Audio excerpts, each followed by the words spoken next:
So, today I'll be answering the two scenarios that were put for our podcast topics. Scenario number one: Emma is in a high school where her classmates frequently share answers and cheat on assignments. The teacher is strict but does not notice the cheating because it's done subtly.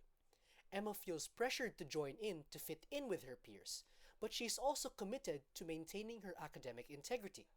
She must decide whether to conform to the cheating to avoid conflict or to stand firm against it, risking her social acceptance. So we have four discussion questions for this scenario. We have: what ethical standards should Emma uphold in this situation?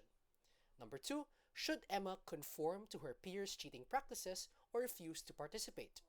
And number three, if Emma decides to conform by participating in cheating, is it due to a desire for acceptance, a belief that cheating is justified, or a need to fit in? And finally, number four, what conflict management style would be most appropriate for Emma if she decides to address the issue of cheating with her peers? So to begin the discussion questions, let's answer number one: what ethical standards should Emma uphold in this situation?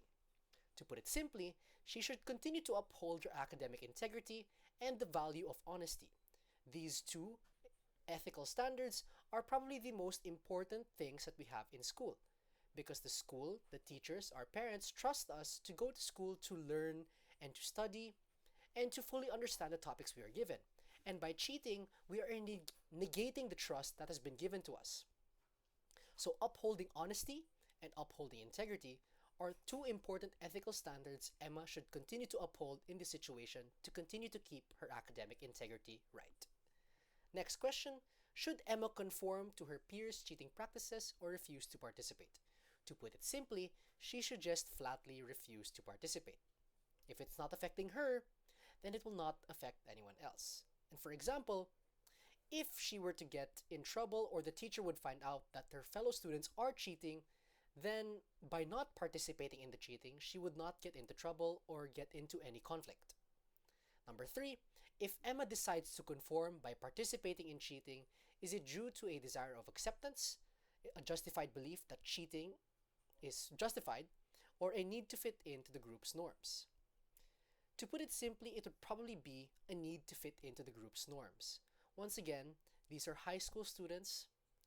It's very easily done for them to be peer pressured and for them to just conform to other people's wants, because if they see that other people are having it easy, they end up doing it themselves. So if ever she were to participate in the cheating, it would definitely be due to a need to fit into the group's norms.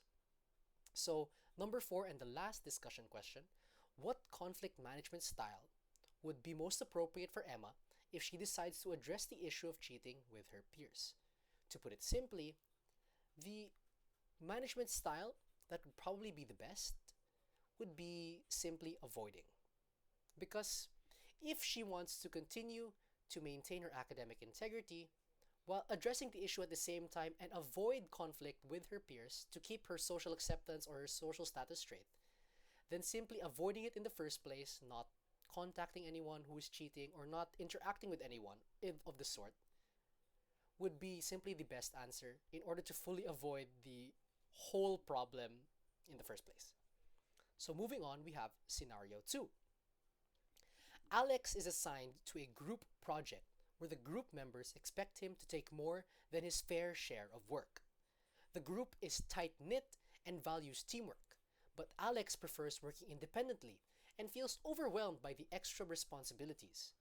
He must decide whether to conform to the group's expectations by increasing his contribution or to assert his own preferences, which might lead to conflict with his teammates.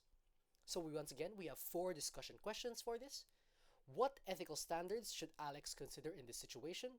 Should Alex conform to the group's expectations by increasing his contribution, or should he assert his preference for less responsibility? Number three, if Alex decides to conform by taking on more work, is it because he wants to gain more acceptance from his team? He believes that the value of teamwork is genuine and important, or does he want to align with the team's norms?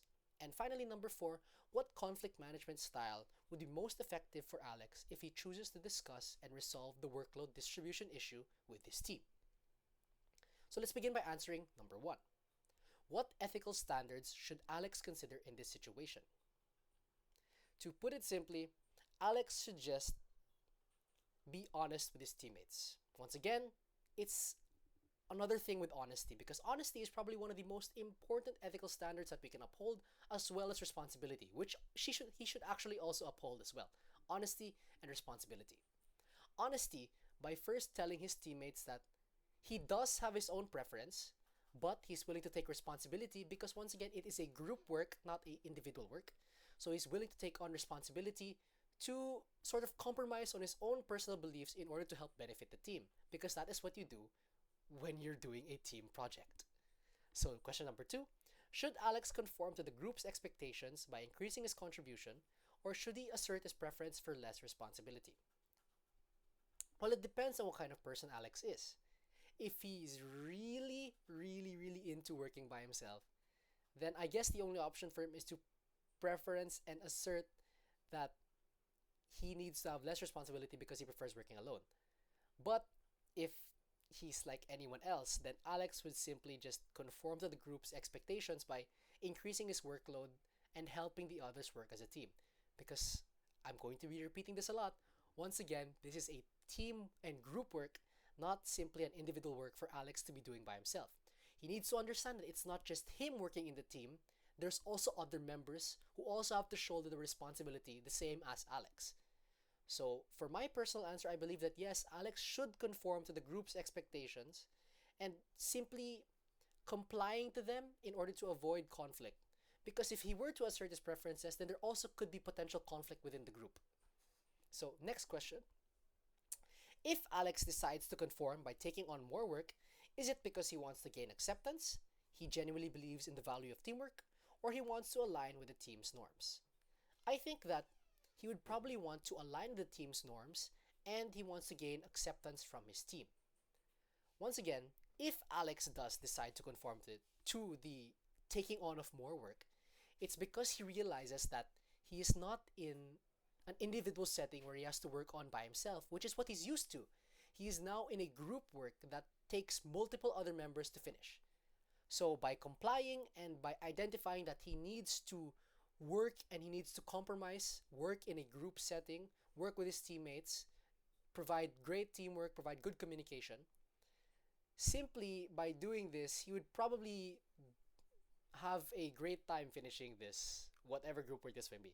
So if Alex does decide to conform by taking on more work, it would definitely be because he wants to comply to his group mates, he wants to avoid conflict, and he wants to align with the team's norms. Because yes, the team is expecting him to be fair, to be taking on his fair share of work and not a minimal amount of effort because he wants to be working on alone. And finally, we have the last question.